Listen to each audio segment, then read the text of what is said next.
Ce soir, nous allons étudier ce qui concerne l'après-révolte de Bar Korba. Nous avons vu que la révolte de Bar Korba, la dernière fois, c'est quelque chose qui a été un grand tournant dans les relations entre le judaïsme et le christianisme. Ça a été la consommation de la rupture. La rupture, elle était déjà latente dans les décennies qui ont précédé, notamment à partir du début du IIe siècle. Et la révolte de Bar Korba va précipiter les choses. Du côté juif, on va exclure de la communauté d'Israël les judéo-chrétiens, qui sont le problème numéro un d'Israël. Encore une fois, la grande église grecque non juive n'est pas un problème pour le judaïsme. Ce qui est un problème, ce sont les judéo-chrétiens.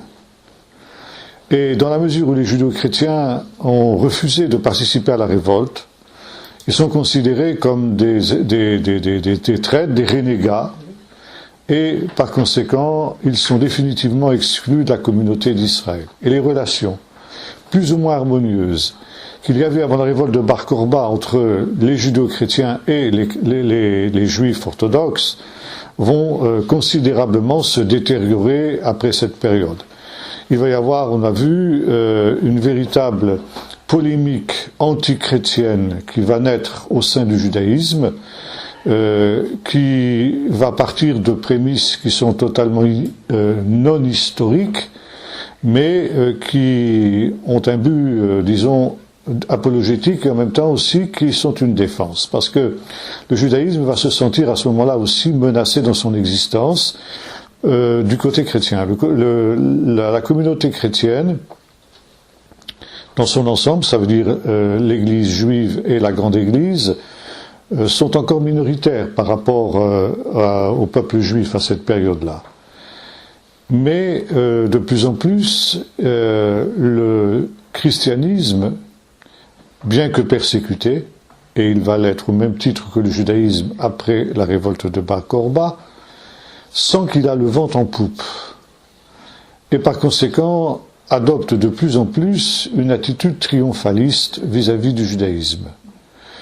Et on considère que la révolte de Bar Korba a été une nouvelle manifestation de l'obstination du peuple juif dans sa révolte contre Dieu, et par conséquent de sa mise à l'écart, de son rejet. La répression féroce dont le peuple juif sera l'objet de la part des autorités romaines, qui va aboutir à une espèce de génocide, va donner à l'Église l'impression que elle devient triomphante, et vont être posées à cette période-là, comme ça avait déjà été un peu le cas précédemment, mais ça va s'accentuer considérablement après la révolte de Bar Korba, vont être posées les bases de ce qui va devenir la théologie de la substitution. La théologie de la substitution, on la retrouve jusqu'à nos jours, malheureusement, sous différentes formes. Elle part de l'idée que puisque le peuple d'Israël a refusé le message chrétien, il est déchu de ses prérogatives. Et les élections d'Israël, les privilèges d'Israël, tout ce qui a été la vocation d'Israël, Israël en est dépouillé, et l'Église, c'est-à-dire l'Église essentiellement des païens, parce que aussi on regarde avec suspicion l'Église judéo-chrétienne, ça on aura l'occasion d'y revoir quand on parlera justement des Ébionites et des Nazaréens, c'est-à-dire qui est considéré comme les premières sectes, les premières hérésies au sein du judaïsme, au sein du christianisme, et aussi, bien sûr, la querelle de la date de Pâques, sur laquelle peut-être, si on a le temps, on en parlera un peu déjà ce soir. Par conséquent, d'un côté comme de l'autre, la polémique s'exaspère, les tensions s'exaspèrent, et on arrive à une situation d'un antagonisme violent. Cet antagonisme, comment aurait-il pu évoluer si les circonstances historiques avaient été autres? Ça, évidemment, c'est difficile de faire des spéculations à ce sujet-là, mais on est obligé de tenir compte de ce qui a été, et au bout d'un temps, on le sait, à partir de Constantin, l'Église va triompher. Elle va avoir à sa disposition le pouvoir temporel et elle va mettre au service de sa haine du peuple d'Israël le bras séculier qui va donc être celui qui va persécuter le peuple d'Israël. Si le peuple d'Israël avait eu le dessus, peut-être serait-il devenu lui aussi persécuteur. On ne peut pas le savoir. On ne peut pas spéculer là-dessus. En fait, le fait est qu'Israël n'a jamais eu le pouvoir temporel qui lui aurait permis d'avoir cette dimension de persécution, tant et si bien que la seule arme du peuple d'Israël pour se défendre contre la persécution dont il a été victime de la part de l'Église triomphante, ça a été la parole. Et les violentes polémiques que nous avons vues ensemble la dernière fois, qui vont commencer à apparaître après la révolte de Bar Korba de la part du judaïsme contre le christianisme, sont en fait une réaction de défense du peuple d'Israël qui se sent acculé et qui est le dos au mur et qui, un peu comme un chat, si vous voulez, qui se sent menacé, sort ses griffes parce que, en fait, il a peur. C'est une réaction de peur et c'est une réaction d'autodéfense, n'est-ce pas, pour essayer de maintenir son identité, de ne pas se laisser absorber justement par ce qui lui apparaît comme une menace existentielle en ce qui concerne son identité. Du côté chrétien, on va accentuer cet antagonisme et donc vont être posées, comme je disais tout à l'heure, les bases de la théologie de la substitution. Ces bases, elles ont déjà été posées par Ignace d'Antioche, auquel j'ai fait déjà allusion, qui a vécu au début du IIe siècle. Mais ces bases qui avaient été posées par Ignace d'Antioche vont être accentuées par ses successeurs. Ignace d'Antioche, je vous le rappelle, était quelqu'un qui considérait que son identité chrétienne reposait sur une certaine dose d'antijudaïsme théologique. On n'était pas encore dans un antisémitisme racial ou ethnique, mais c'était un antijudaïsme théologique. Et Ignace avait été amené à globaliser un certain nombre de polémiques que l'on trouve à l'intérieur du Nouveau Testament. Il y a une polémique, le Nouveau Testament naît dans un contexte où le judaïsme lui-même est très polémique. Il y a les différentes tendances du judaïsme qui s'affrontent dans des polémiques parfois extrêmement violentes, mais ce sont des débats internes au judaïsme. Et si les chrétiens ne s'en étaient pas mêlés, ces controverses seraient peut-être restées tout simplement à l'état de controverses internes au judaïsme, comme par exemple il y en avait entre les Esséniens et les pharisiens, entre les Sadducéens et les pharisiens, entre les Esséniens, entre les Zélotes et les pharisiens, etc. Mais dans la mesure où, contrairement à l'enseignement de Paul dans l'Épître aux Romains, les chrétiens vont se mêler de cette controverse alors que Paul leur avait donné l'exhortation de rester en dehors de cette polémique, alors évidemment les choses vont dégénérer. Et Ignace est le premier à globaliser des controverses qui sont très ciblées, très localisées, disons, au sein même du judaïsme. Et par exemple, l'évangile de Jean en particulier insiste sur les Juifs. Très souvent, on a cette expression qui revient.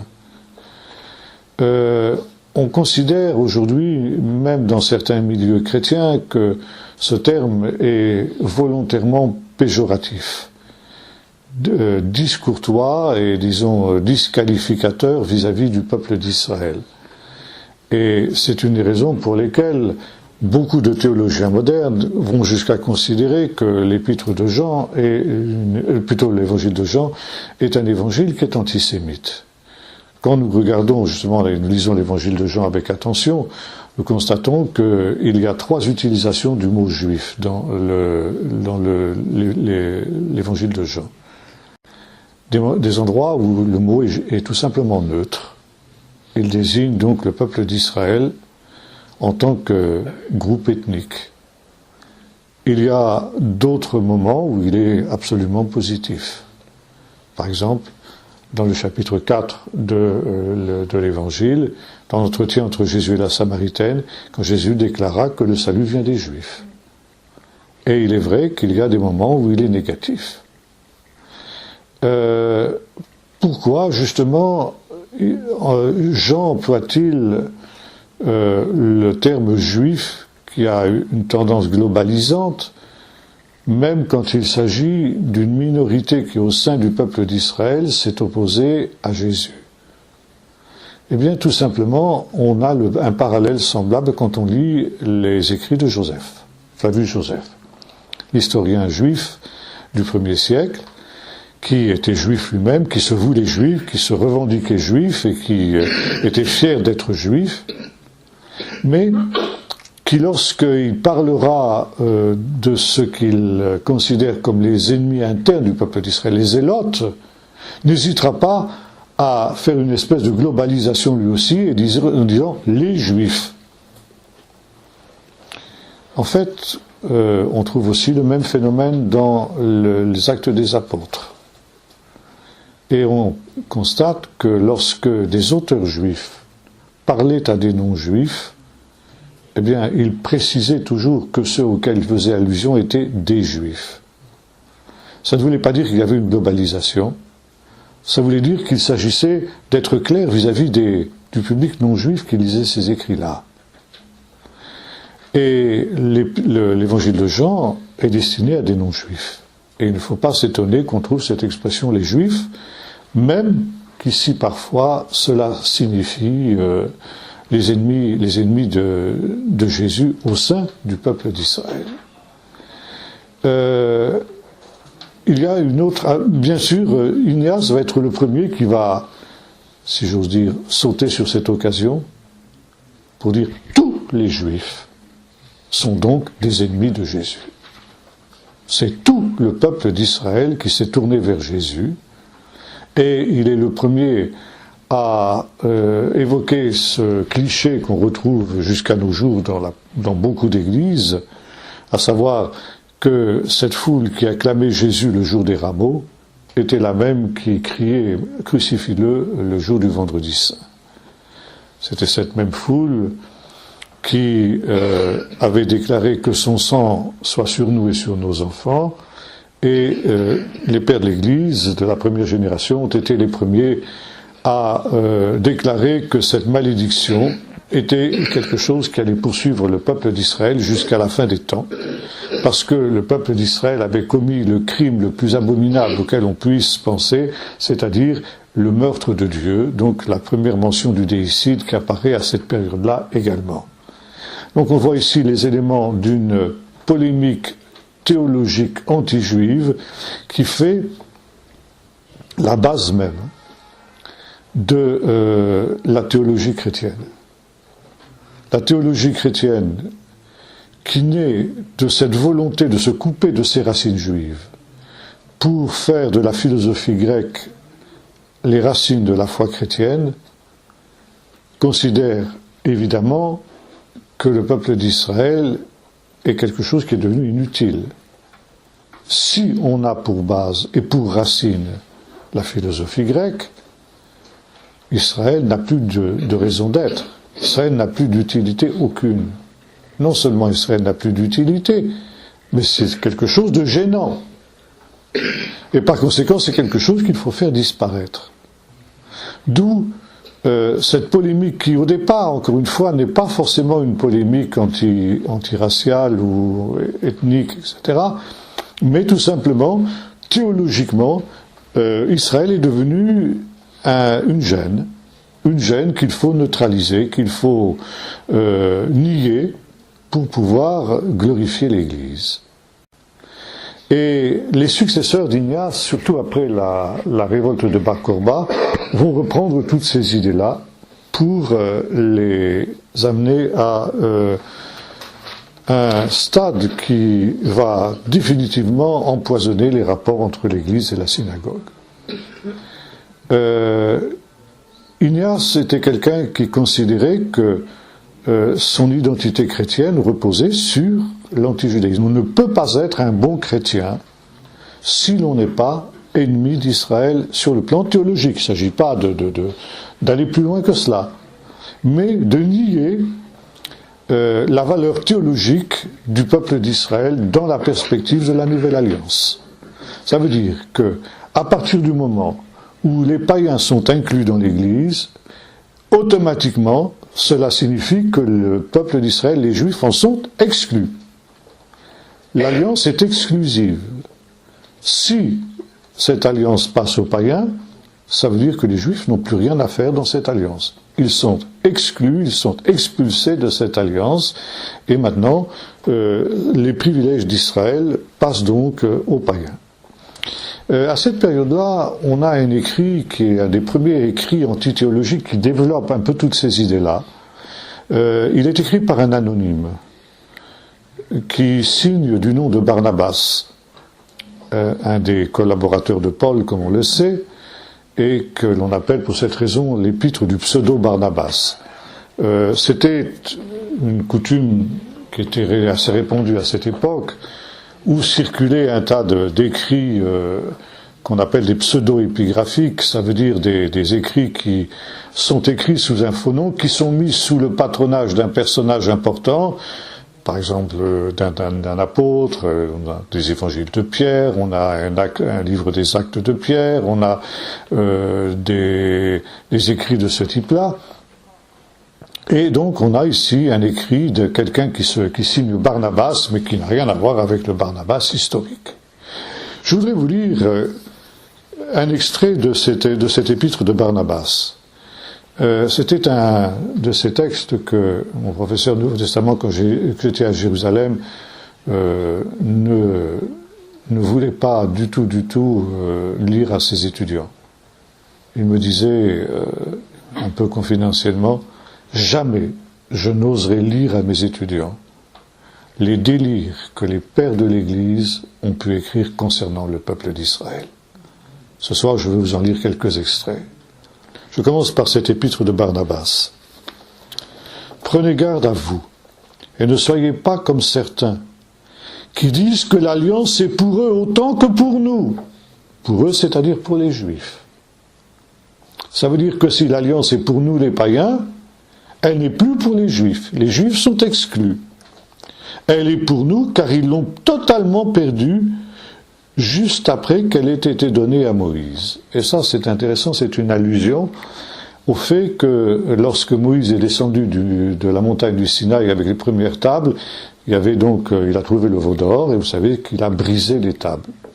Donc, l'alliance a été brisée. La révélation parfaite de Dieu, qui se trouvait sur ces premières tables, a été brisée. Et ensuite, Moïse a écrit lui-même, sur la dictée de Dieu, mais ça, le pseudo-Barnabas ne nous le dit pas. Il a écrit donc ce que Dieu lui avait déjà donné sur les premières tables.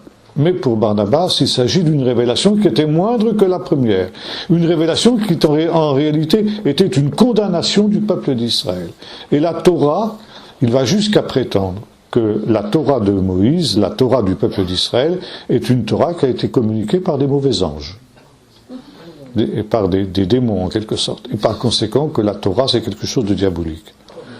Exemple, la coutume de la circoncision de la chair, qui a été transmise à partir d'Abraham, vous a été donnée à vous, les Juifs, comme une marque distincte pour vous séparer de nous, les chrétiens. Voyez-vous, toutes les prescriptions juives sont déjà une condamnation du peuple d'Israël qui est intrinsèquement pervers, intrinsèquement mauvais, et par conséquent, le peuple d'Israël a tout simplement été mis à part par Dieu pour être le vecteur de cette révélation, pour que cette révélation soit communiquée aux chrétiens, qui sont le véritable peuple élu, qui sont le véritable peuple d'Israël. Donc, c'est une marque distincte pour vous séparer de nous les chrétiens, afin que vous ayez à souffrir des afflictions qui ne sont que justice pour vous. Alors vous voyez que des affirmations de ce type-là sont extrêmement graves, parce que ça justifie toutes les persécutions que les chrétiens pourront infliger aux juifs. Si les juifs sont tellement pervertis, tellement mauvais, alors si Dieu a donné une condamnation dans la propre Torah qu'il leur a communiquée, alors ça veut dire qu'on peut leur faire souffrir n'importe quoi d'une manière absolument dans une totale impunité. Et vous retrouvez cette mentalité aujourd'hui, même laïcisée. Quand des juifs sont massacrés, vous avez ça dans nos médias, à coups de couteau, ou une école est plastiquée, des dizaines d'enfants sont massacrés, il y a 3 lignes dans les journaux, c'est normal. Ça fait partie des choses évidentes. Depuis des siècles, on massacre des juifs. Pourquoi ? Parce que c'est un peuple pervers. Et tout ce qui leur arrive, ils le méritent, dit le pseudo-Barnabas. Il a été le premier à le dire. Mais ça a fait école. Mais par contre, quand le juif, au lieu de courber l'échine, se redresse et flanque la pilée à son agresseur, là, on sort de ce qui est normal, vous comprenez. Et ça, c'est inacceptable. Et aujourd'hui encore, plus de 2000 ans après, enfin 2000 ans en tout cas après Barnabas, eh bien, on ne s'est pas encore fait à l'idée qu'il peut être dangereux de massacrer des juifs. Maintenant, donc, vous avez à souffrir toutes ces afflictions qui ne sont que justice pour vous. Alors il continue, il en va de même pour le Shabbat. L'observance du Shabbat vous a été donnée comme une marque de votre paresse. Le peuple d'Israël est un peuple paresseux. Et par conséquent, Dieu a voulu condamner cette paresse intrinsèque du peuple d'Israël en lui donnant le Shabbat. Et même chose pour la cacheroute, les lois alimentaires. Le peuple d'Israël est un peuple de gloutons. Et en lui donnant des lois alimentaires, c'était pour restreindre cet appétit complètement débridé qui était le sien. Même chose aussi, il revient sur la circoncision, pour déclarer que la circoncision est une condamnation de la lubricité du peuple d'Israël. Israël est un peuple lubrique, et le fait que Dieu lui ait donné la circoncision condamne justement cette... Donc Israël a tous les défauts auxquels on peut penser, que tous les vices les plus abominables auxquels vous pouvez imaginer, ils font partie de la nature perverse du peuple d'Israël. Le peuple d'Israël est un peuple qui est intrinsèquement pervers. Et par conséquent, il ne peut pas être le peuple de Dieu. Alors bien sûr, on est obligé de reconnaître que le peuple d'Israël a reçu les oracles de Dieu. Mais il les a reçus pour les communiquer aux chrétiens. Alors ça, vous retrouvez ça en particulier chez Justin Martyr. Justin Martyr, dans le fameux dialogue avec Tryphon, auquel j'ai déjà fait allusion, et Justin Martyr, qui est le premier à définir d'une manière claire, explicite, la théologie de la substitution. Justin Martyr dit que la véritable race d'Israël, ce sont les chrétiens, c'est-à-dire les chrétiens non juifs. Et Justin Martyr part d'une idée qu'on va retrouver chez Calvin beaucoup plus tard, et qu'on retrouve aussi aujourd'hui dans une certaine théologie qu'on appelle la théologie de l'accomplissement, à savoir que l'Église a toujours existé, depuis les origines. L'Église, ça a toujours été la partie de l'humanité qui a été fidèle au Seigneur. Quand Adam et Ève étaient dans le jardin d'Éden avant la chute, ils étaient l'Église. Quand ils ont fauté, ils ont cessé d'être l'Église. Lorsque Noé est entré dans l'arche, lui et les 8 personnes qui se trouvaient dans l'arche étaient l'Église. Quand il y a eu corruption du genre humain des descendants de Noé après la tour de Babel, cette humanité qui était sortie de l'arche n'était plus l'Église. Alors Dieu a appelé Abraham et Israël. Aussi longtemps qu'Israël a été fidèle à son Dieu, Israël a été l'Église. Et on retrouve par exemple aussi, il faut savoir que les pères de l'Église sont des gens qui sont de langue grecque, donc qui lisent essentiellement la Bible au travers de la version grecque des Septante. Et notamment, il est question dans le livre des Actes en particulier, dans le discours d'Étienne, de l'Ecclésia du désert. Ecclésia, c'est l'assemblée, le rassemblement, la communauté, et ça correspond à l'hébreu Kéal. Et ce Kéal, évidemment, qui était convoqué par Moïse autour de la tente de la rencontre, ce Kéal, il est traduit aussi par les Septante de la même manière, Ecclésia. Et par conséquent, les pères de l'Église, Justin, et beaucoup plus tard Calvin, considèrent que quand Israël était rassemblé autour de Moïse, il était l'Ecclésia, ça veut dire il était l'Église, puisque le mot Ecclésia sera aussi traduit par Église. Lorsque le peuple d'Israël rejette Jésus, crucifie Jésus, il cesse d'être l'Ecclésia, et Dieu va susciter une nouvelle Ecclésia, c'est-à-dire l'Église des nations, l'Église des païens. Et dans son dialogue avec Tryphon, Justin Martyr va déclarer que les Écritures qui ont été communiquées au peuple d'Israël, en fait, ne sont plus vos Écritures, déclare-t-il à Tryphon. Vous les avez eues, vous les avez reçues de Dieu, à seule fin de nous les communiquer, à nous les chrétiens. Parce que le temps n'était pas encore venu pour les chrétiens d'apparaître sur la scène de l'histoire. Alors Dieu a accepté de confier ses oracles à un peuple dégénéré et un peuple perverti qui était le peuple d'Israël, mais cela dans une solution d'attente. Et maintenant que le véritable Israël est apparu, la véritable race israélite, à savoir l'Église des chrétiens non juifs, eh bien, le peuple d'Israël n'a plus aucune raison de posséder ces Écritures-là. Ce ne sont plus vos Écritures, ce sont les nôtres, parce que vous l'avez reçu à seule fin de nous les communiquer. Et voilà ce qu'écrit Justin Martyr dans son dialogue avec Tryphon. Les Juifs ont commis le plus abominable des crimes en fomentant cette conspiration contre notre Seigneur. Donc ici, nous avons les bases du déicide. Il n'y a pas de pire crime que celui qui consiste à tuer Dieu. Et par conséquent, ce crime-là ne pourra jamais être pardonné, ne pourra jamais être expié, et le peuple d'Israël va se trouver condamné à être un peuple qui va être sous une malédiction éternelle. Et cette malédiction éternelle, elle va se caractériser par une errance éternelle. Le peuple d'Israël est parti en exil, et cet exil ne cessera plus jamais.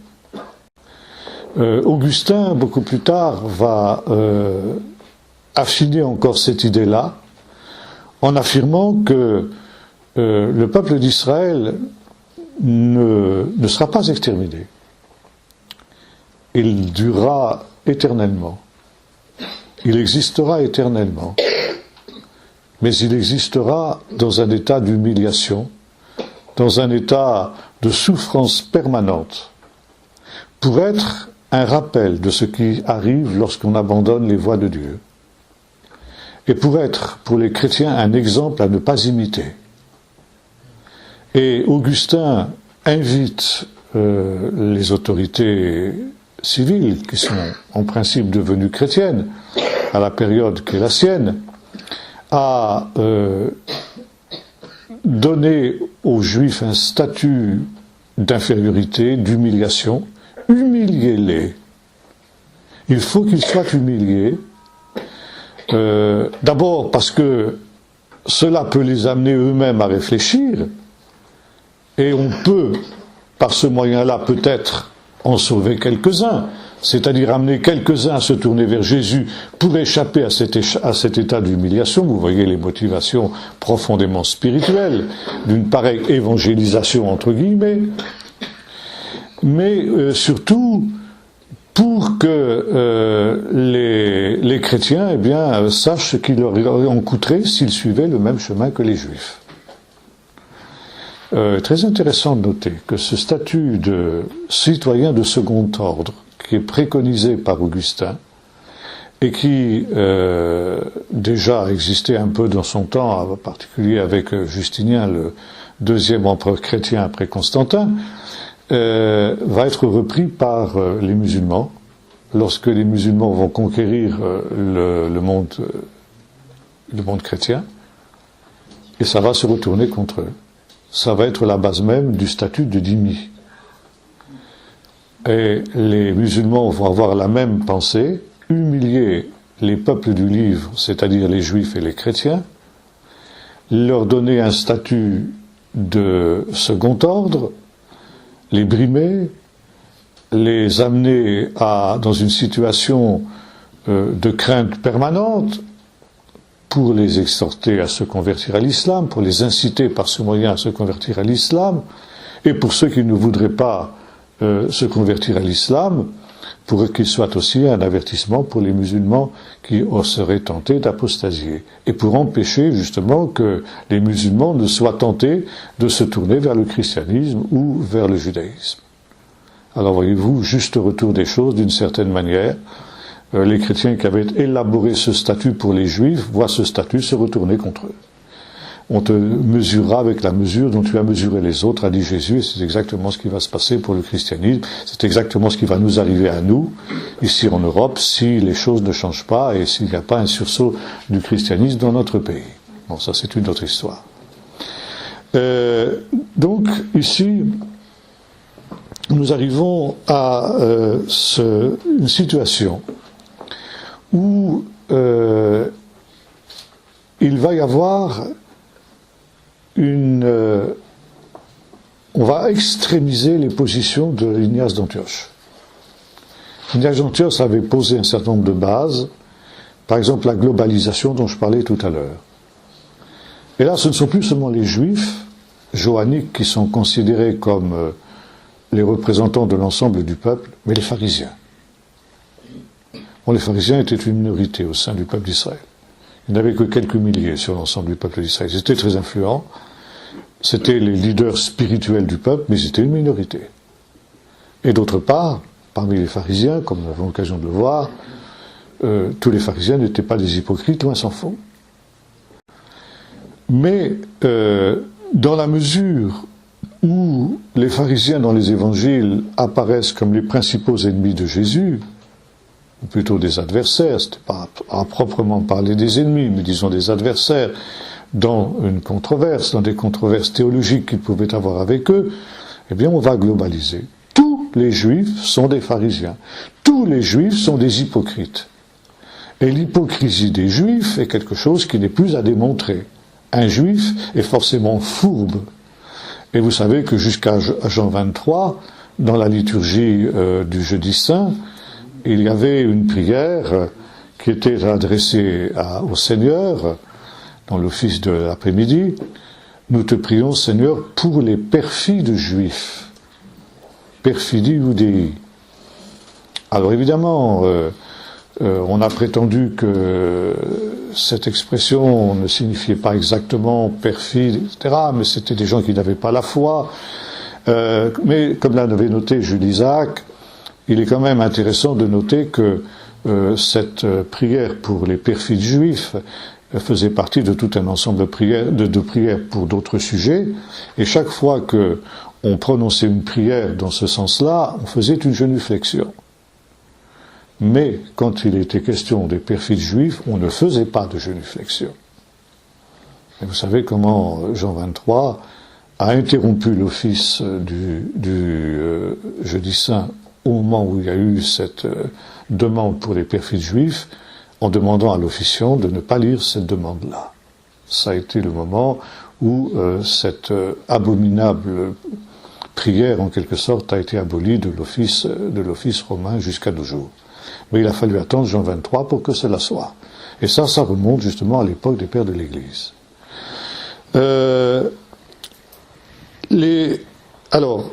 Justin reprend les pensées d'Ignace, à savoir que Jésus était juif, c'est vrai, ça on ne peut pas le nier. Mais Jésus était juif jusqu'à sa résurrection. Et à partir de la résurrection, Jésus n'est plus juif. Jésus est devenu universel, ça veut dire Jésus est devenu un païen, disons les choses comme elles sont. Et vouloir insister sur le Jésus juif, c'est en quelque sorte nier sa divinité. Pas très bien le rapport, mais enfin, il y a ça c'est une idée qui va pénétrer dans le monde chrétien païen de la Grande Église à partir de Justin Martyr. Pour que Jésus soit véritablement le Fils de Dieu, il faut qu'il ne soit plus juif. Il l'a été, mais on n'a pas le droit d'insister trop sur sa judéité. Il l'était jusqu'à un certain point. On regrette qu'il l'ait été finalement. Et il était, mais pas trop quand même.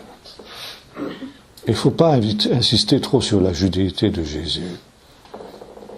Évidemment, on évite soigneusement d'évoquer l'Annonciation, lorsque l'ange Gabriel vient dire à Marie que l'enfant qui va naître d'elle, eh bien le Seigneur Dieu lui donnera le trône de David son père. Il réduira sur la maison d'Israël à perpétuité. On considère aussi que Jésus, donc,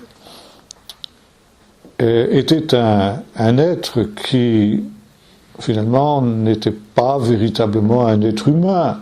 Il était surtout un être divin. Finalement, la conception que les pères de l'Église ont de Jésus le fait plus ressembler à un demi-dieu grec qu'à véritablement le Messie tel que la Bible, tel que le Nouveau Testament nous le considère. Parce que justement, on a un tel rejet de cette judéité de Jésus, une telle phobie d'ailleurs qu'on retrouve dans des théologies modernes, par exemple la Formgeschichte au XXe siècle, au début du XXe siècle, avec Bultmann, qui considérait que, selon la fameuse théorie d'Hitler, les chrétiens allemands, Jésus en fait n'était pas juif du tout. Et il y a eu des thèses très savantes qui ont été rédigées entre les deux guerres mondiales, en Allemagne notamment, pour démontrer que Jésus n'était pas du tout juif. Et qu'il ne faut surtout pas insister sur sa judéité, parce qu'autrement, bien, c'est nier sa divinité. Maintenant, Justin aussi veut glorifier l'Église. Et comme son maître Ignace l'avait fait, il considère que si on veut glorifier l'Église, il faut humilier Israël. Plus on humiliera Israël, plus on rejettera Israël, plus on vouera Israël aux gémonies, et plus l'Église sera glorieuse. Voyez-vous, ce sont des idées qu'on retrouve plus ou moins à l'état diffus dans beaucoup de théologies modernes par rapport à Israël. D'ailleurs, y a-t-il dans la plupart de nos églises une théologie sur Israël? Finalement, Israël n'a jamais été l'objet d'une théologie pensée. Ce n'est qu'à notre époque moderne qu'on commence un peu à se pencher, théologiquement parlant, sur la question d'Israël. Mais si vous prenez les catéchismes de toutes nos églises, si vous prenez les manuels de théologie et les choses semblables, vous trouverez difficilement quelque allusion à une théologie systématique au sujet de la question d'Israël. Par contre, vous trouverez des allusions diffuses à ces théories qui émanent directement justement des pères de l'Église. Donc cette idée que l'Église a toujours existé et que l'Église est la véritable race d'Israël, le véritable Israël, c'est quelque chose que on trouve à partir de ce moment-là dans l'ensemble de l'Église chrétienne, et c'est une des bases de la théologie sur laquelle repose la conception que l'Église du IIe siècle et puis des siècles suivants a d'elle-même. Maintenant, on n'est pas encore au bout, hélas, de la décadence. Et là, il faut évoquer une autre déviance qui naît à cette période-là. C'est le problème que posent les Écritures des Juifs. Bon, le Nouveau Testament, c'est pas considéré comme un livre juif. C'est un livre chrétien. D'ailleurs, les Juifs eux-mêmes ont cette même attitude. Ce sont des livres impurs qu'il est interdit de lire. Un Juif, à partir du début du IIe siècle, après la révolte de Bar Kokhba plus exactement, il y a interdiction aux Juifs de lire les Évangiles, de lire le Nouveau Testament, parce que ce sont des livres qui souillent les mains de celui qui les lit. Donc, il y a rejet du Nouveau Testament, et jusqu'à aujourd'hui dans le judaïsme, il y a l'idée que le Nouveau Testament n'est pas un livre juif, mais un livre chrétien, et qu'il ne présente, ce faisant, aucun intérêt pour les Juifs. Du côté chrétien, ce sont les Écritures juives, qu'on n'appelle pas encore à cette période l'Ancien Testament, qui font problème. Nous avons vu tout à l'heure que chez certains des pères de l'Église, la Torah est considérée comme un mauvais livre, un livre diabolique. Maintenant, on ne peut pas faire l'économie de ces livres-là. Alors quel est le statut dans une conception théologique qui est celle de l'Église du IIe siècle? Quel va être le statut de l'Écriture? Quel va être le statut de ce qui va devenir l'Ancien Testament? Bon. On est bien conscient que le Nouveau Testament est directement connecté avec, sinon l'ensemble des Écritures juives, du moins avec un bon nombre d'entre elles, et en particulier les prophéties. Et l'Église du IIe siècle est amenée à s'intéresser à ces Écritures juives dans la mesure seulement où elles rendent témoignage de Jésus. On va privilégier un certain nombre de passages, on va privilégier un certain nombre de textes, que sont les prophéties messianiques, les prophéties christologiques, qui peuvent avoir une signification christologique. Le reste des Écritures n'intéresse pas du tout. Et donc on va faire une espèce de canon à l'intérieur de l'Écriture. Il y a des textes que l'on va considérer comme étant inspirés, ça veut dire comme étant directement issus de Dieu, et d'autres qui... Bon, on n'a pas encore, on ne les rejette pas d'une manière totale, mais enfin, disons, ils n'ont plus d'intérêt, quoi. Et alors évidemment, ça pose un problème, parce que au nom de quoi va-t-on faire cette discrimination entre des textes qui sont inspirés et d'autres qui le seraient moins? Bon, on se rend bien compte qu'on est en porte-à-faux dans ce domaine-là. Et là va se développer, en particulier beaucoup plus tard, un peu plus tard, toujours au IIe siècle, avec un exégète chrétien qui va être Origène d'Alexandrie, mais c'était déjà quelque chose qui existait avant lui. Origène ne va faire que reprendre ce qui était avant lui et puis, disons, l'exploiter. Une lecture allégorique des textes de ce qui deviendra l'Ancien Testament. Et il faut considérer, et c'est Origène qui va arriver à cette conclusion, que la seule lecture valable de l'Ancien Testament, c'est la lecture allégorique. Prendre ces textes littéralement, c'est se tromper totalement sur le sens. Déjà, on trouve ça aussi dans l'épître de Barnabas. L'épître de Barnabas reproche aux Juifs de faire une lecture littérale du texte biblique. Et ce faisant, il montre qu'ils sont un peuple charnel, un peuple qui n'a pas une dimension spirituelle, parce qu'il ne comprend pas le véritable sens des Écritures, qui est tout simplement un sens allégorique. Et un sens qu'il faut tout ramener justement à Jésus, et y voir donc des allégories, des images. Alors vous avez des choses qui sont absolument savoureuses. Par exemple, la création. Dieu crée le soleil, la lune et les étoiles, dans le chapitre 1er du livre de la Genèse. Alors, le soleil représente Jésus, le soleil de justice. La lune représente l'Église, qui reçoit sa lumière du soleil, c'est-à-dire de Jésus, et qui reflète cette lumière autour d'elle.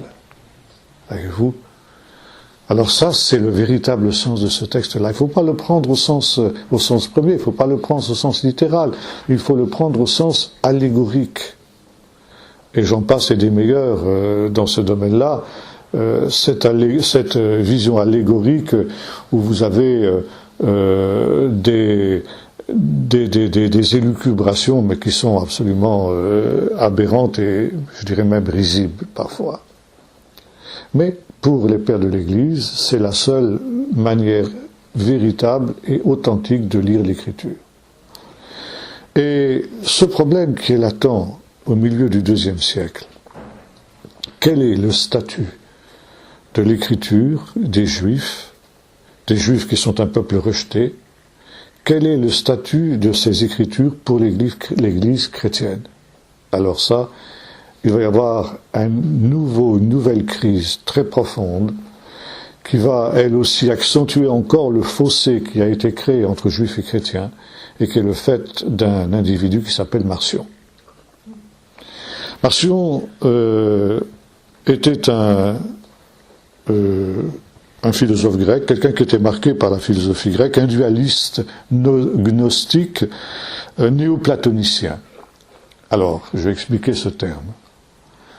La gnose, j'en ai déjà parlé, c'est l'idée que le salut s'obtient par une connaissance ésotérique et cachée. Et cette connaissance, en elle-même, elle procure le salut. Il est néoplatonicien parce qu'il est dualiste.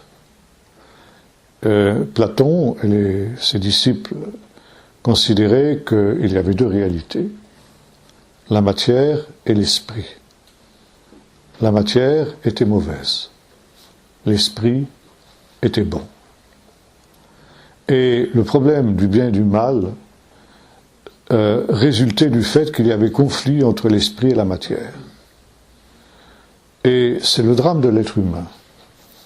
L'être humain est un esprit qui est bon dans un corps matériel, et puisque la matière est mauvaise, le corps matériel de l'homme est mauvais. Et le drame de l'être humain, c'est que son être véritable, qu'est son esprit, est en quelque sorte prisonnier dans une prison d'argile, dans une prison de matière. Et lorsque, finalement, le seul moyen pour l'homme d'échapper à cette condition dramatique, eh bien, c'est la mort. La mort est une libération. La mort est quelque chose de positif. Il y a une glorification de la mort, voyez-vous, qui est aux antipodes de la révélation biblique. Et on considère que, au moment de la mort, l'esprit s'échappe et rejoint le monde des purs esprits, le monde immatériel. Ce qui est matériel étant mauvais. Marcion, et déjà avant lui, un certain nombre de néoplatoniciens, étaient arrivés à cette conclusion. D'où vient justement cette opposition entre la matière et l'esprit? Eh bien, qui a créé le monde? Qui a créé la matière? Et Marcion dit, si la matière est mauvaise, comment un Dieu bon aurait-il pu créer quelque chose de mauvais? Par conséquent, la matière n'a pas été créée par un Dieu bon. C'est impossible. Alors, par qui la matière a-t-elle été créée? Eh bien, par un Dieu mauvais, justement. Et là, il y a toute une théorie, alors que je passe très rapidement, des gnostiques. Bon, il y a une divinité suprême qui est un pur esprit, et puis il y a des êtres intermédiaires, qu'on appelle les éons. Vous trouvez ça un peu dans l'épître aux Colossiens aussi, où Paul attaque cette pensée qui était déjà en gestation de son temps. Et déjà, les néoplatoniciens, avant Marcion, avaient émis l'idée qu'il pouvait y avoir un Dieu mauvais, qu'ils appelaient le démiurge, lequel était en fait le créateur du monde matériel. Et ce monde matériel était à son image le Dieu mauvais. Et puis, il y avait aussi, évidemment, la divinité suprême, qui elle était le Dieu bon, mais qui était pur esprit, et qui lui avait créé le monde des esprits, et avait créé aussi l'esprit de l'homme. Et il y avait conflit entre ces deux dieux. Il y avait conflit entre ces deux réalités, et ce combat entre la matière et l'esprit, qui était la marque de ce monde-ci, ce monde d'ici-bas, était aussi le reflet de ce combat entre les deux dieux, le Dieu bon et le Dieu mauvais. Bon.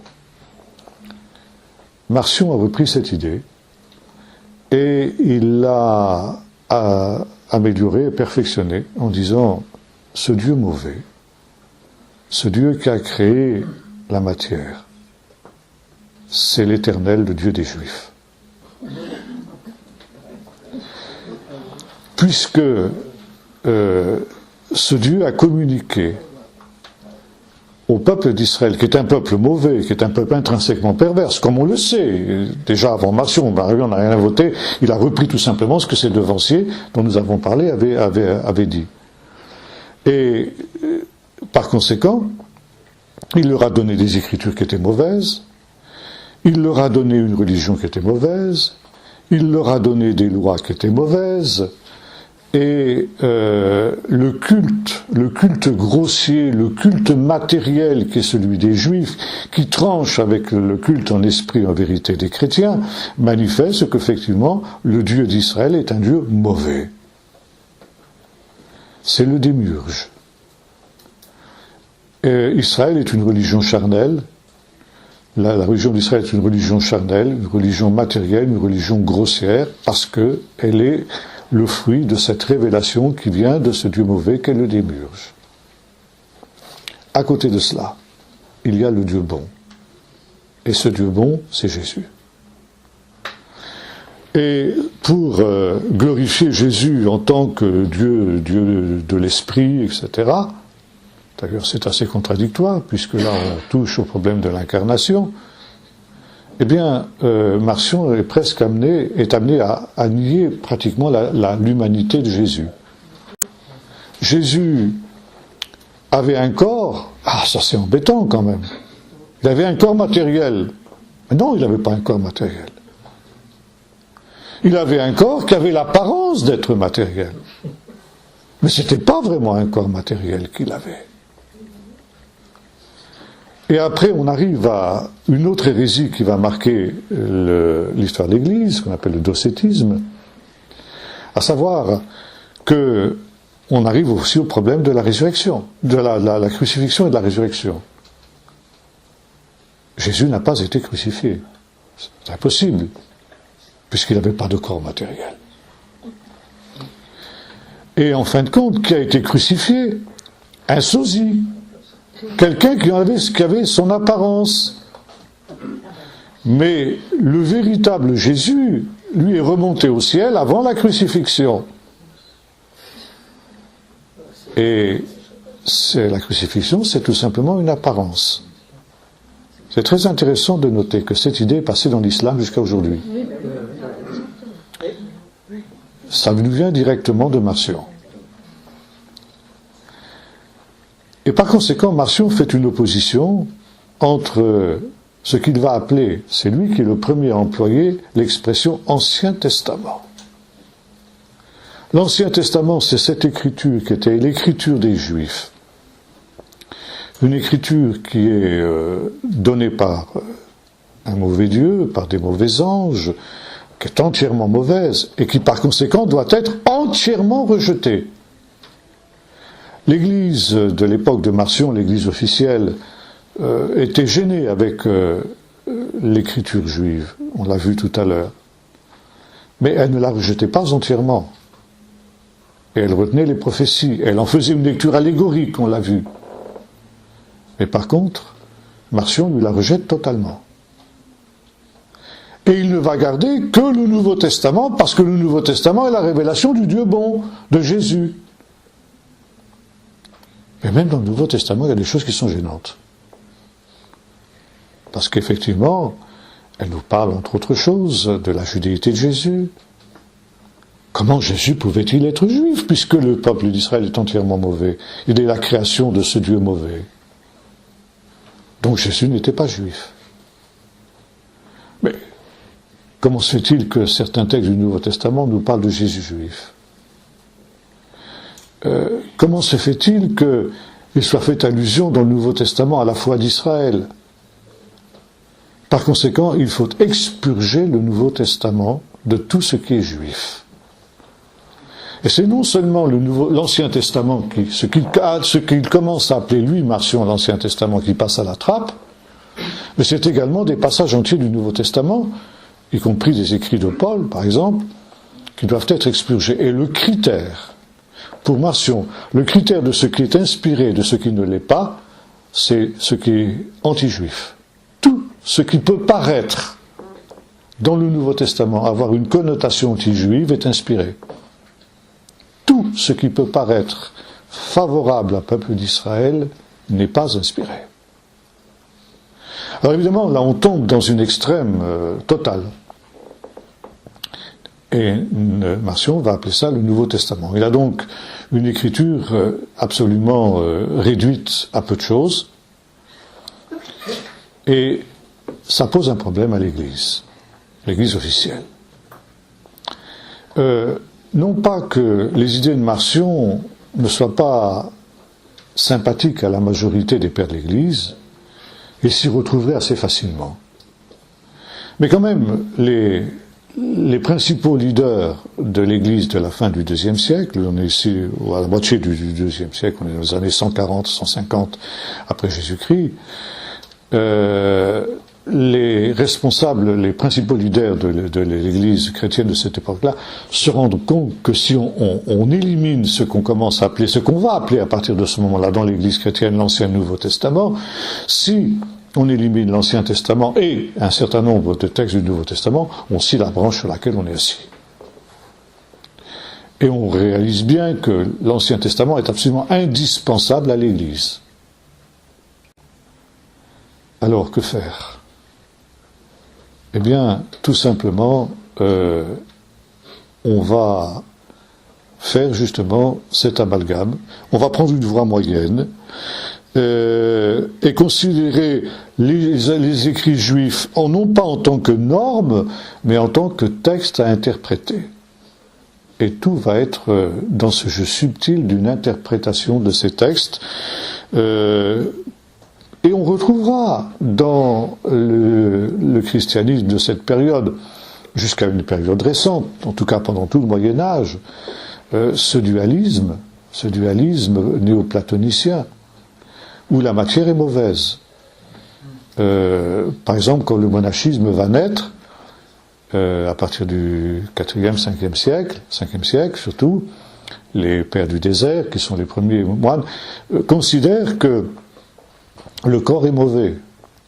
On va au désert pour se mortifier, ça veut dire pour que les revendications du corps ne puissent pas nuire au développement de l'esprit. Il faut libérer l'esprit de cette prison qu'est le corps, et pour ça il faut mortifier le corps. D'où les jeûnes qu'on s'impose, les flagellations, les restrictions de tous ordres, l'ascétisme qui naît à cette période-là et qui fleurit au Moyen-Âge, est le résultat de ce néoplatonicisme, qui date de l'époque, même avant Marcion, ça a commencé avant Marcion, mais ça a continué. Alors Marcion a été excommunié, bien sûr. pouvait pas faire moins, mais il va rester quelque chose du marcionisme dans l'Église jusqu'à nos jours. C'est quelque chose qui va marquer le christianisme et qui fait qu'on n'est pas encore prêt à réhabiliter le fait que la matière, c'est aussi une création de Dieu. Et que tout ce que Dieu crée est bon. C'est quelque chose qui reste aujourd'hui plus ou moins dans le subconscient du christianisme moderne. Quelque chose qui doit... On retrouve ça même dans le protestantisme avec Wesley par exemple. Wesley et le méthodisme, donc, qui prenait aussi un ascétisme pour pouvoir justement vivre dans la sanctification. La sanctification impliquait cette mortification, ce renoncement au monde, ce renoncement même aux choses légitimes. Bon, le renoncement au mariage aussi. C'est quelque chose qui naît de cette vision néoplatonicienne dualiste. Alors, voyez-vous, là, on se trouve au cœur de ce divorce entre le christianisme et le judaïsme. Quand on arrive à ce rejet-là, eh bien, il n'y a plus de possibilité d'avoir le moindre contact entre les deux religions, puisque le judaïsme considère que tout ce que Dieu a créé est bon, et que matière et esprit, eh bien, peuvent être réconciliés. Bon, je crois que mon temps est achevé. J'arrête là pour ce soir. On continuera sur ce thème la prochaine fois. On va avoir un temps de questions maintenant.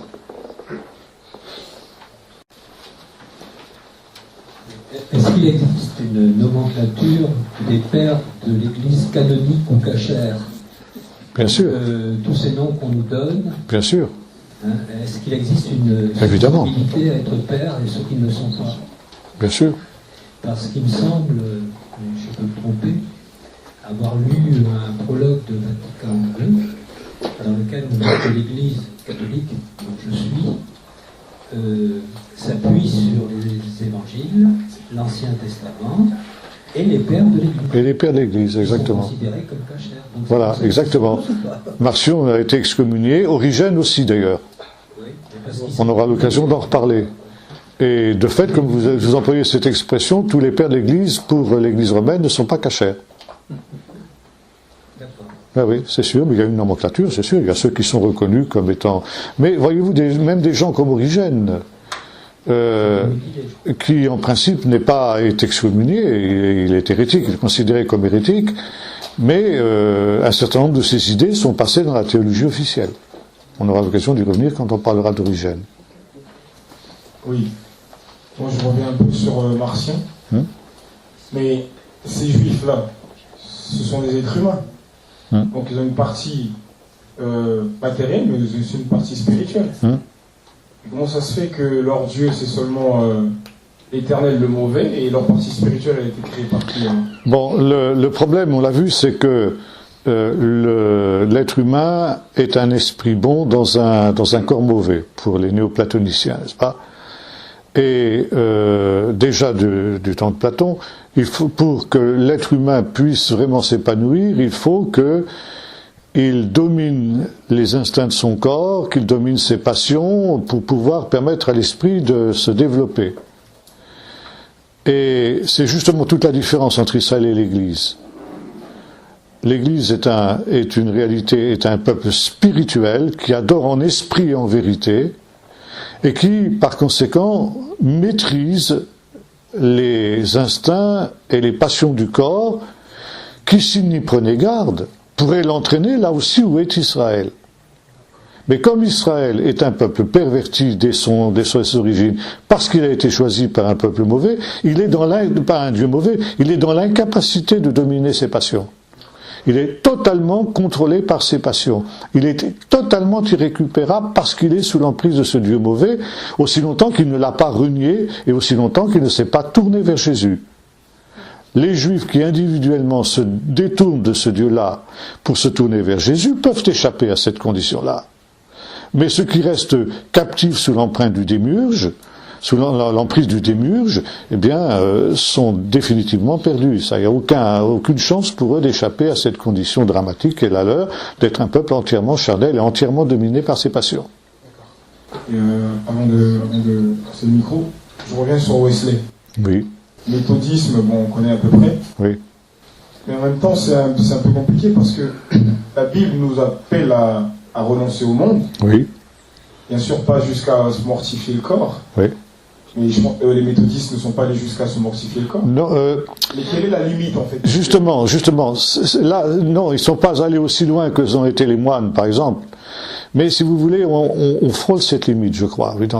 Dans certains sermons de Wesley, on n'est pas loin justement d'une mortification, finalement, sur le plan de l'alimentation, sur le plan de finalement, ce qui pourrait être considéré, si vous voulez, comme un plaisir est suspect dans le méthodisme, vous voyez. Or, la Bible n'est pas contre le plaisir. Dieu met dans le jardin d'Éden toutes sortes d'arbres qui sont plaisants. C'est le terme qui est employé. Tu pourras manger de tout ce qui, selon ton bon plaisir, dira le Seigneur. Alors, évidemment, la Bible n'est pas pour le culte du plaisir. Le plaisir, c'est quelque chose qui est donné en plus.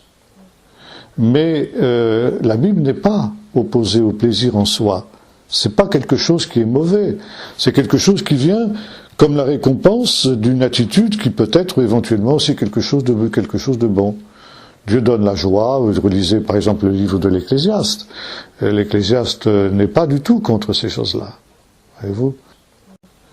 Et là, justement, un certain protestantisme, dont Wesley, a frôlé parfois ce genre de choses. Le puritanisme, par la suite également. Tout ce qui était agréable devait être rejeté. Et là, on est un peu dans une espèce de néo-marcionisme. La vie devient triste, quoi. La vie devient triste. Et justement, c'est peut-être aussi une des raisons pour lesquelles il y a un rejet aujourd'hui de l'Évangile, parce que le christianisme, dans le monde moderne, qui a basculé dans l'excès inverse, qui a fait du plaisir une véritable idole, eh bien, considère que le christianisme interdit toute espèce de plaisir. Du coup, je reviens sur Ignace d'Antioche. Oui. Ignace d'Antioche, il avait il était disciple de qui exactement? Il n'était pas disciple d'un juif? Non, pas juif. Il n'avait pas un arrière-plan juif? Non, Ignace d'Antioche n'était pas juif. C'était un philosophe grec. D'accord, parce que j'avais cru comprendre qu'il y avait un père de l'Église, justement, qui avait détruit Israël. Origène. Alors, il y a Hippolyte était peut-être d'origine juive. Origène avait eu des maîtres juifs. Origène était quelqu'un qui connaissait bien la tradition juive, et il était surtout disciple de Philon d'Alexandrie, qui était un juif hellénisé. Et toute sa théorie de l'allégorie, en particulier son exégèse allégorique, il l'a hérité de Philon d'Alexandrie. Mais Ignace d'Antioche était un philosophe grec, comme Justin d'ailleurs, et finalement leur anti-judaïsme, ils l'ont hérité des philosophes grecs.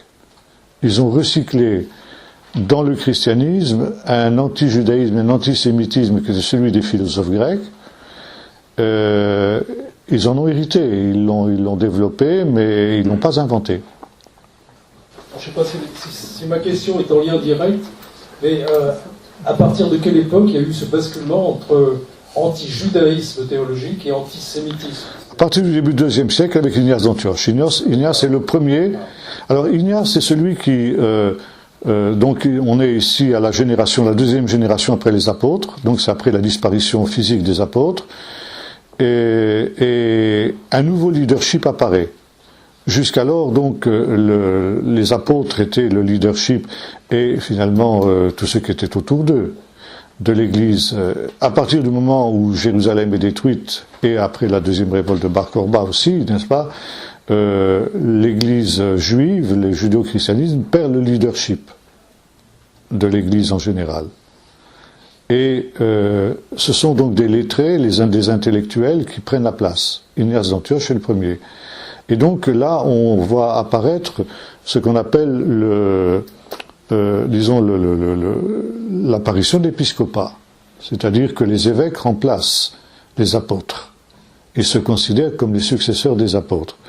Et Ignace est le premier à instaurer cet épiscopat monarchique, qui va être celui des églises orthodoxes, catholiques, et puis épiscopales, enfin disons un certain nombre d'églises protestantes qui ont suivi aussi ce système épiscopal-là, quoi. Alors là, on passe, si vous voulez, d'un christianisme qui est basé sur l'expérience, on passe sur un christianisme qui est basé sur l'intellectualisme, dans la mesure où ces gens-là étaient des philosophes, et par conséquent, la philosophie devient la base même de la théologie. Je remarque, tout ça, ça se passe quand même pendant une période de persécution des chrétiens. C'est une persécution. Alors, c'est intéressant justement de noter qu'après la révolte de Bar Korba, juifs et chrétiens sont persécutés. Et donc, on peut un peu s'étonner que les chrétiens aient finalement adopté des théories qui venaient de leurs persécuteurs, les Romains. Non, pas vraiment, parce que comme j'ai expliqué, si vous voulez, la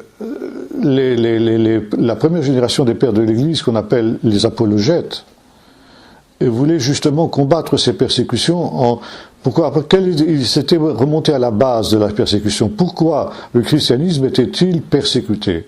Pour deux raisons, comme on l'a vu. Premièrement, parce que c'était quelque chose qui apparaissait comme étant une religion nouvelle. Et les Romains n'acceptaient pas des religions nouvelles. Tout ce qui était religion nouvelle était considéré comme secte.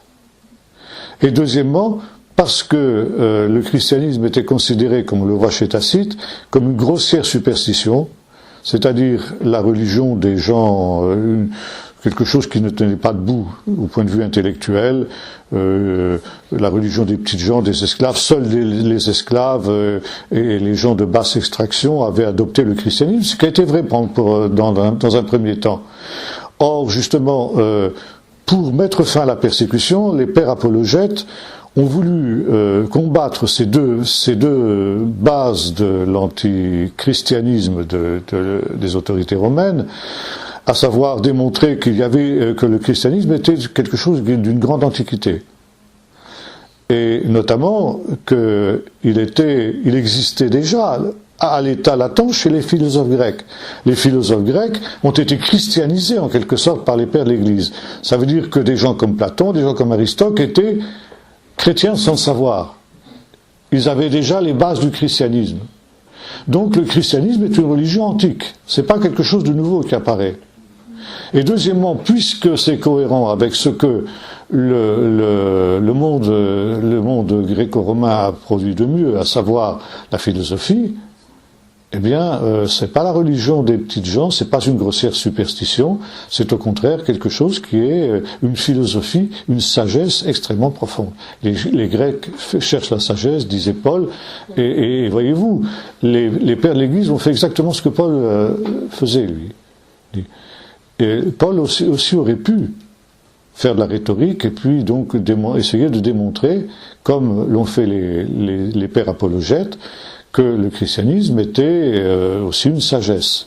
Or, Paul dit non, j'ai vu vous prêcher la folie de la croix, quitte à ce que justement le christianisme soit rejeté par les grands de ce monde, par les sages de ce monde. Et vous, pour que la vérité de l'évangile soit basée non pas sur la sagesse des hommes, mais sur une démonstration d'esprit et de puissance. Oui. Je me repose une question sur l'action de l'Esprit Saint. Oui. Et je vois une espèce d'opposition entre le sang des martyrs et l'intellect des philosophes. Oui. Et comment les deux vont se partager l'évangélisation et où est la part de l'esprit avec la simplicité et l'intellect. Oui, vous savez, il faut surtout éviter d'être manichéen en toute chose. Les choses ne sont pas blanches-noires, de manière générale. Et de fait, des gens comme les pères apologètes, Ignace le premier, Ignace est mort martyr dans les arènes de Rome. Justin aussi, c'est pourquoi on l'appelle Justin martyr, parce qu'il est mort martyr à Rome dans les arènes. Et nombre de ces gens-là ont fini de cette manière-là. ils ont versé leur sang pour la cause du Seigneur, et à ce titre-là, ils sont parfaitement respectables. Et on ne peut pas dire que ces gens-là étaient des apostats. C'était des gens qui, à leur manière, essayaient de servir le Seigneur du mieux qu'ils pouvaient selon les lumières qui étaient les leurs. Et de fait, la progression de l'Église a continué dans toute cette période-là, parce que il y a eu effectivement des gens qui ont pris l'Évangile au sérieux. Prenons par exemple, on a la même chose, si vous voulez, à toutes les époques. Le Moyen Âge aussi n'a pas été la période obscurantiste que l'on, parmi même les moines, les pères de l'Église, les pères du désert et tout ça. Il y a des choses remarquables, il y a des choses tout à fait valables. On peut pas, voyez-vous, dire tout condamner en bloc et puis tout justifier en bloc. Il y a un tri qu'il faut faire dans toutes ces choses-là, et voilà. Il y a un ménage à faire. Il y a un ménage à faire, voilà, oui. Il me semble que les choses ont quand même un peu évolué et que notamment les Juifs actuellement lisent beaucoup le Nouveau Testament. Oui, exact, c'est exact. Ils beaucoup sur les sites juifs. C'est exact. Ils sont tout à fait capables de parler, de commenter, d'interpréter. Oui, oui. Il y a eu, si vous voulez, effectivement, après la Deuxième Guerre mondiale, quand on a découvert les horreurs de la Shoah, il y a eu une volonté d'abord, il y a eu une redécouverte des chrétiens. Les chrétiens ont redécouvert la culpabilité qu'ils avaient envers le peuple d'Israël, et ça les a amenés à redécouvrir leurs racines juives, et par conséquent, ils sont allés vers les Juifs. Et les Juifs, donc, il y a eu un dialogue. Vatican II a été, évidemment, Nostra Aetate a été un moment très très important de cette évolution-là. Et il y a eu un rapprochement entre les deux confessions, qui est indiscutable et qui est extrêmement positif. Ça joue du côté chrétien, qui a redécouvert ses racines juives. Ça joue du côté juif aussi, qui a réalisé que loin d'être une religion étrangère et antagoniste et hostile, après tout, le christianisme aussi était quelque chose qui était issu de la tradition de la foi d'Israël, et qu'il y avait possibilité d'avoir un certain... Et aujourd'hui, Jésus, par exemple, dans la plupart des milieux juifs, n'est plus du tout anathème. Un pasteur messianique disait récemment, il est décédé maintenant, il disait, quand j'étais enfant, un rabbin qui aurait parlé de Jésus dans un sermon dans la synagogue aurait été excommunié sur le champ par sa communauté. Aujourd'hui, il n'est pas rare d'entendre dans des sermons des rabbins dans les synagogues parler de Jésus. Oui. Donc, il n'est pas rare non plus d'entendre que les rabbins parlent du Nouveau Testament comme d'un livre juif. Automatiquement, s'ils parlent de Jésus comme d'un juif, il parle du Nouveau Testament comme d'un livre juif. C'est pas sans raison que j'ai étudié le Nouveau Testament à l'Université de Jérusalem, parce qu'il y a une chaire du Nouveau Testament à Jérusalem, le Nouveau Testament étant considéré comme un livre juif, comme faisant partie de la littérature juive, et moi je faisais ce cours dans le cadre justement de la littérature hébraïque. Ça c'est quand même assez réjouissant. Mais c'est évidemment une évolution très très positive, ça il n'y a pas de doute. Oui, j'ai une question moi sur la conception du royaume de Dieu pour Marcion. Et finalement bonne question. Et qu'est-ce qu'il pensait justement Calvin de ce découplage Ancien-Nouveau Testament? Alors pour Marcion, effectivement, lui et les pères de l'Église, il n'est pas le seul à faire, il n'est pas le premier non plus à l'avoir fait, mais enfin il a repris cette idée que le royaume de Dieu, bien entendu, dans la mesure où tout ce qui est matériel, donc politique, est mauvais, ne peut pas être le rétablissement d'un royaume politique. Et le royaume de Dieu, c'est quelque chose qui est caché dans les cœurs. Ça, vous retrouvez ça dans la conception moderne du royaume qu'on trouve dans la plupart des églises. Le royaume de Dieu, il est au milieu de vous, il est dans vos cœurs, etc. Et il n'est pas question de voir un royaume terrestre se reconstituer. Et par exemple, le fameux texte où les disciples demandent à Jésus, « Rabbi, c'est ce temps-là que tu rétabliras le royaume d'Israël », était considéré, en tout cas, moi quand j'étais encore à l'école biblique en Angleterre, il y a maintenant plusieurs dizaines d'années, comme étant un refus de Jésus. Jésus dit, en quelque sorte, mes pauvres amis, vous en êtes encore à penser que je vais rétablir un royaume matériel, un royaume politique, alors que je suis venu pour établir un royaume spirituel, un royaume dans les cœurs. ça, c'est du Marcion à l'état pur, ça. C'est du Marcion, c'est du Lignace, c'est Irénée aussi qui avait cette conception-là, Irénée de Lyon, tout ça. Toute cette catégorie des pères apologètes. Pour Calvin Calvin, il n'avait pas du tout cette conception marcioniste. Lui, au contraire, il revenait justement à une conception beaucoup plus saine de l'écriture. Et Luther, lui, voyait la Torah d'une manière négative. Ça veut dire que la Torah avait pour but essentiel de placer tous les hommes sous la condamnation. Donc de révéler, de mettre en évidence le péché. Par conséquent, le rôle de la Torah, le rôle de l'Ancien Testament, était entièrement négatif. Montrer à l'homme sa misère, le fait qu'il est incapable de respecter la loi de Dieu, et par conséquent qu'il n'a d'autre solution pour sa justification que de se tourner vers Jésus, qui le délivre de la malédiction de la loi. Donc c'est assez marcioniste chez Luther. Par contre, Calvin avait un peu la même idée, mais il avait ensuite une vision positive de la Torah. Disons, non seulement la Torah place l'être humain sous la condamnation, et par conséquent lui montre la gravité de son péché et la nécessité d'un sauveur, mais en même temps, quand il a été justifié par Jésus, lui montre un exemple comment il doit vivre positivement. Donc il y avait un rôle pédagogique de la Torah que vous trouvez chez Calvin et que vous ne trouvez pas chez Luther. Donc c'est un peu plus positif, quoi. Ouais. Bien, une ou deux questions seulement parce que ça se fait tard. Je vois qu'il y a beaucoup de questions, ça suscite beaucoup de questions, c'est comme nous avons dit ce soir. Quand Jésus dit « Mon royaume n'est pas de ce monde ». Oui. Alors, il dit ça à Pilate. Il faut replacer dans son contexte. Je ne suis pas de ce monde, ça veut dire je ne suis pas venu ici pour promouvoir une révolution violente contre les Romains. Ce qui était la préoccupation de Pilate. Pilate s'en fichait pas mal de toutes les théories théologiques des Juifs, ça lui passait complètement au-dessus de la tête. Mais par contre, en tant que gouverneur romain, il se devait de réprimer toutes les tentatives de rébellion contre Rome. Jésus lui avait été dénoncé comme étant un rebelle à l'autorité romaine, et par conséquent, c'est ça qui l'intéressait. Est-ce que tu es le roi des Juifs, donc est-ce que tu vas te révolter contre Rome? C'était la question qui intéressait Pilate. Quand il s'est rendu compte que Jésus n'avait pas cette intention-là, et c'est justement ce que Jésus lui dit, non, moi je suis roi, mais pas de la manière que vous pensez. Le royaume de Dieu viendra, mais il ne viendra pas de la manière violente que vous imaginez là, par l'intervention des hommes. Il viendra au dernier jour par l'intervention de Dieu. Mais Jésus laisse entendre qu'effectivement, il rétablira le royaume d'Israël. Il ne le dit pas à Pilate de cette manière-là, parce qu'il se serait condamné. Oui, Yves. Et puis on va s'arrêter là. Oui, tu nous avais parlé une fois précédente d'une secte qui était à la Mecque et qui avait influencé Mahomet.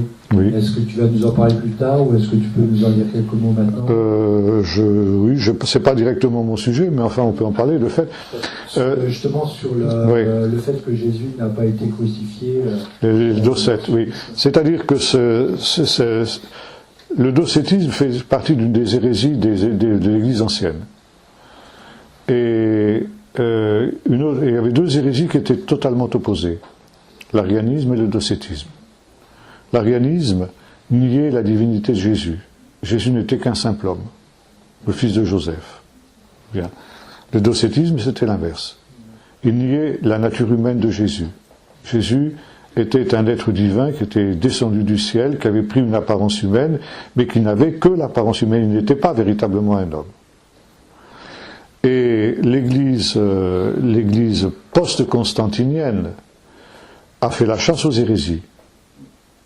Bon, jusqu'à un certain point, ça pouvait se justifier. Seulement, le problème, c'est qu'ils l'ont fait de manière violente. Et l'Église, qui avait été persécutée avant Constantin, est devenue persécutrice de tout ce qui était hérétique. À juste raison, ou parfois à mauvais escient aussi. Il y a eu des gens qui ont été considérés comme hérétiques, on aura l'occasion de le voir, par exemple les Nazaréens, qui n'en étaient pas.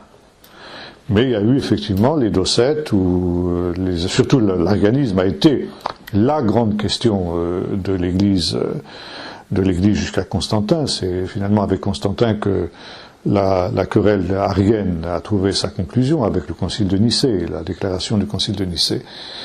Et ce faisant, donc, les hérétiques ont été persécutés. Bon, et ensuite, il y a eu toutes les controverses christologiques avec le nestorisme, avec le problème de